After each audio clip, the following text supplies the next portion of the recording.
personas infectadas en nuestro país y en el mundo. También cómo es el test de diagnóstico tan fundamental que a veces discutimos, bueno, cuántos deberían hacerse, a qué población debería hacerse, qué resultados se están dando. Y en las últimas semanas algunos especialistas han manejado datos sobre cómo analizar la información oficial. Y les decíamos hoy que Diego Ballarino compartió a través de Twitter justamente estos datos y dijo, no busca comprender por qué sucede lo que sucede desde la perspectiva de la salud, sino un análisis de la información. Y lo recibimos a Diego Ballarino, que es integrante del Comité Académico del Posgrado en Sistemas de Información y doctor en Historia Económica. Buenos días, gracias por recibirnos. Buen día a ustedes, ¿cómo están? Muchas gracias por la invitación. Bien, muy bien. Bueno, decíamos, ¿desde dónde lo encaraste y por qué realizar esto? Me imagino que veías una cantidad de información y dijiste, bueno, esto en algún momento vamos a resumirlo en estas gráficas que tenemos. Tal cual. A ver, esto todo arranca con mis hijos. El viernes terminan el colegio, el viernes 13, y no vuelven a su actividad. Y yo el lunes siguiente voy a trabajar y en un momento me dicen, papá, no te vayas porque muy probablemente te vayas a morir. Digo, me llamó la atención. El fin de semana siguiente uno empieza a ver información de distintos lados, de distintos países. China ya llevaba casi 2 meses, etc. Voy a ver a mi madre que está en un residencial, no me dejan entrar. O sea, hay imposibilidad de ver a mi madre de 85 años. Entonces digo, hay algo que no estoy viendo, que necesito analizarlo. Agarré la computadora a la noche después de cenar y me puse a analizar un poco qué eran estos números, ¿no? Y la verdad es que procesé los números oficiales, no tengo ni idea del tema de la epidemia, no tengo ni idea de salud, lo que sí sé es manejar un poquito los números. Y fue lo que les mandé más o menos en alguna diapositiva que les agradezco como que para que compartan una primera diapositiva. Viendo. Perfecto. Distribución de test paciente. Exacto. Eso lo que hice fue un resumen. Este resumen está hecho y es lo que hago todos los días. Un resumen hecho ayer a última hora donde trato de mostrar los números un poco ordenados según lo que a mí me gustaría ver, digamos. ¿Y cómo leemos esta tabla, Diego? Esta tabla lo que dice es los datos reales donde dice la columna personas. Tengo los internados, tengo los del CTI, que la verdad es que son del 7 del 4. A la hora que mandé esto no sé exactamente si son esos los que están en CTI o los que están internados, pero sí son los que son fallecidos, eso es dato oficial de ayer. Y después tenemos el total, que son los 456 que se hicieron públicos ayer. También se hicieron públicos los curados, ¿no? Los que terminaron el proceso y ya no tendrían la enfermedad. La cifra, 42,1%. Bueno, esa es la conclusión que empezamos a sacar. Tanto el 42.1 de los curados, que lo comparé con la información mundial, y el 94.5 versus el 80, me muestra de que la cosa no está tan mal, digamos. En Uruguay, comparando el mundo, digamos, es como un promedio de cómo es la situación en otros países. Claro, la barra mundo, ahí va. La barra mundo hace referencia a la Johns Hopkins University, está el Centro de Investigación sobre Coronavirus, quiere decir CRC, que el promedio en grandes números es lo que te está dando cómo se está comportando el mundo. Entonces la verdad es que uno se puede quedar un poco más tranquilo de este tipo de cosas. Diego, ¿qué pasa con qué tan fidedignos pueden ser estos datos? Que es de alguna manera lo que algunos han cuestionado justamente, tanto en Uruguay como en el resto del mundo, ¿no? Por ejemplo, en la diaria la economista Graciela San Román dijo hay un problema serio de representatividad de las series de estos contagios confirmados por falta de equipos, materiales o personal. No se están haciendo test masivos a muestras aleatorias de población y por lo tanto no sabemos cuál es el porcentaje real de la población que está infectada o recuperada. Esto correría para Uruguay, correría para varios países del mundo también, o la mayoría, salvo excepciones que han podido realmente hacer toda la cantidad de test que han querido. ¿Cómo tomás esa observación? A ver, estoy totalmente de acuerdo. Si yo tuviera la posibilidad de hacer un experimento teórico en donde quisiera entender cómo se modela esto y cómo se entiende esto, el procedimiento científico sería totalmente diferente. Es decir, tendría que agarrar una población aleatoriamente, independiente, con una cantidad de características estadísticas para poder inferir población. Esto no se da por una cuestión de que atrás de todo esto está la política que está llevando el gobierno y la información que el gobierno publica. O sea, yo lo estoy haciendo con información pública. No tengo, confío 100% en la información que presenta el Ministerio de Salud Pública y lo que hago es tratar de analizar la información pública. Y pasan dos cosas, o sea, ¿podría ser más información? Sí, claro. Creo que existe más información complementaria a esto, también. Podría ser más interesante hacer más test y te puedo decir que sí, y lo vamos a ver en alguna otra diapositiva más adelante. Bien. Pero todos estos ejercicios numéricos se basan en los datos que dan los países, o en este caso la Universidad Johns Hopkins, pero tienen en situaciones dramáticas como se han vivido en muchos lados, tienen errores muy grandes. Por ejemplo, ayer en España se admitía que la cifra, que creo que ya supera los 14.000, no recuerdo exactamente de fallecidos, eran solo los fallecidos que habían muerto en hospitales y se les había hecho el test. Por fuera había una cifra que la anoté porque es impresionante, solo en Madrid, por otra parte, solo en Madrid, 4.750 fallecidos justamente en hogares de ancianos que no están contados.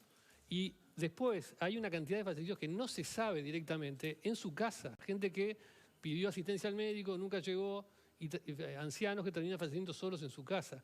Entonces, ¿cuánto valor tienen hacer todas estas tablas cuando los errores informativos pueden ser tan grandes? A ver, dos comentarios ahí, Leo, que son importantes. El primero, no tengo ni idea de lo que hace España. Trato de entender con una lógica de dejar más o menos tranquilo a mis hijos y a mi madre, que poco menos que me saludaba para no verme nunca más. El segundo es, hay una cantidad de información que no es limpia porque se está procesando día a día. Y creo que las autoridades lo han dicho. Cortan a las 6:30 de la tarde y particularmente en Uruguay esa es la información. No sabemos qué pasa. Refería a la columna Mundo con la cual tú comparás, porque si la columna Mundo es lo que tengo que considerar. O sea, tomo la confiabilidad de una institución como Johns Hopkins y la verdad es que pueden haber una cantidad de detalles o una cantidad de valores como los que estás mencionando, al cual coincido y leí también la noticia.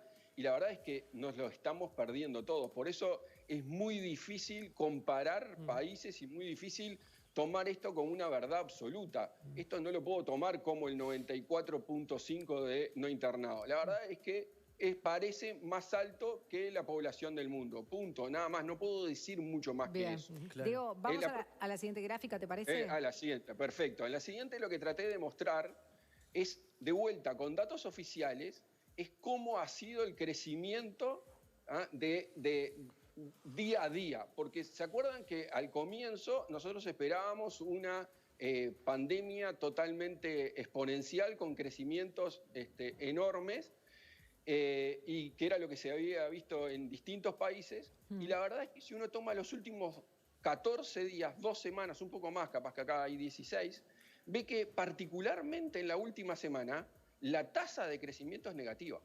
Y la tasa de crecimiento es negativa, y acá déjeme aclarar, de los activos, de las personas que hoy están infectadas. ¿Cómo se componen esos activos? Se componen de los positivos menos los que se curaron, menos los fallecidos. ¿Estamos de acuerdo? Eso son los activos. Y los activos, lo que tienen hoy el virus confirmado, con todas las limitantes que tiene, lo que ustedes han hablado de las últimas semanas, de los test y demás, hoy tiene a nivel oficial, la curva va cayendo en los últimos 4 días, más allá de los 32 nuevos de ayer. Ayer se curaron 42. ¿Estamos de acuerdo? O sea, aumentó en 32, pero bajó en 42. Entonces te da una reducción en los activos de 4%. Y si ven en la siguiente diapositiva, que es una torta, que lo que muestra es esto. Lo que muestra es algo que personalmente me llama la atención, que es la tasa de recuperación que tiene la población de Uruguay en 14 días. La verdad es que esto no lo había visto en lo que he leído. De vuelta, mi foco es en Uruguay y ver a través de la información oficial cómo se está comportando. La verdad es que a 14 días nosotros se ha recuperado el 88% de las personas. Ajá. Ustedes han entrevistado incluso personas que se han contagiado y han dado positivo, y a los 14 días, lo he visto, se han curado, por lo menos ha dado el test negativo. Y esa Obviamente, información, Diego, ¿qué validez puede tener desde el punto de vista? No, ojo que lo que se dice curado, muchos no tienen el test, simplemente pasó la cuarentena. Sí, bueno, se recuperó de y los eso, síntomas de la enfermedad. Exacto, digamos. y eso no es una garantía total de que no tenga el virus. Pero Diego, desde el punto de vista epidemiológico, vos decís, esto me sorprendió y parece ser una sorpresa que con cautela tomás positivamente, pero son datos que uno puede realmente pararse en ellos y confiarse, o pueden tener sesgos poblacionales de cómo ingresó la enfermedad a Uruguay, de en qué época del año nos agarró, y entonces cuando la enfermedad cambie de estrato social o cambie la temperatura, como está pasando en estos días, estas conclusiones a las que estamos llegando pueden cambiar, y por lo tanto las proyecciones que vos hacés y que capaz vemos alguna más adelante si tenemos tiempo, tampoco pueden ser tan fidedignas. No, a ver, esto tiene 38 millones de sesgos, obviamente. De hecho, no tengo la información de cómo se hace la muestra. Lo que sí te puedo decir es de vuelta, y comparto lo que dice Leo, capaz que no están curadas. Lo que sí es que se dice de que pasaron la peor parte, si querés, de la enfermedad. Claro. Curado o no curado, contagia o no contagia, son una usina de reproducción. Sí, obviamente, de vuelta, epidemiológicamente no tengo ni idea. Lo que sí te puedo decir es que las cifras oficiales son que el 88% que estaba infectado entre el 13 y el 25, el gobierno dice que está recuperado. Eso es lo que yo puedo concluir de ahí. Bien, ¿qué podemos decir en cuanto a la tasa de positivos por test? Porque acá se ha discutido mucho hacer más test. Hacer más test aumentaría la cantidad de positivos o no. Efectivamente, si no tenemos más gente internada y grave, alguno puede decir, bueno, en realidad capaz que hay más recuperados de lo que pensamos. ¿Qué se puede decir de todo eso? Si ponés la siguiente diapositiva que muestra ahí la cantidad de test, porque es un tema, está candente, la cantidad de test, y abajo en la línea naranja es el porcentaje de positivos que tiene cada día y cada muestra de test. O sea, lo que te quiere decir, ahí hay una línea punteada verde en la cual hay un promedio, el promedio que se daba hace 10 días, 2 semanas. Y hay una variación muy interesante, como para poder seguir investigando esto, de una fluctuación interesante en la cantidad de test que se hacen a la población. Lo que yo puedo concluir de la información oficial, etcétera, etcétera, de esas muestras de test que se hicieron, es que siempre se mantienen por abajo de la media del 9%. O sea, ayer fue un salto que ustedes lo ven, un salto importante, ¿no? Se multiplicó por 2,5 lo que se hicieron hace 3 días en la cantidad de test que se hizo. Después vemos si estaban sesgadas porque se hicieron la mayoría en el mismo lugar, etcétera. Sí. Todo eso lo vemos. Y el 7 con algo positivo también tiene su sesgo porque son 22 en un lugar específico. Claro. Pero la verdad es que la tasa de positivos sobre la muestra que se hace siempre está por abajo del 9%. De hecho, fue bastante parejo en torno del 5%. Lo que me da la impresión, que hay que seguir investigando obviamente, y a medida que empiecen a aumentar la cantidad de test, lo que me interesa es ver el porcentaje, no el volumen de positivos, es ver si se mantiene la misma lógica de menos del 9% de positivos sobre las muestras. Cuando aumenten los test, que esa es otra de las variables que podemos mirar en la siguiente gráfica, que tiene que ver con la otra discusión, y es si estamos haciendo o no test suficientes. A ver, no poniendo en discusión que es mejor hacer más y que de acá en adelante hay que hacer más, sino en lo hecho hasta ahora.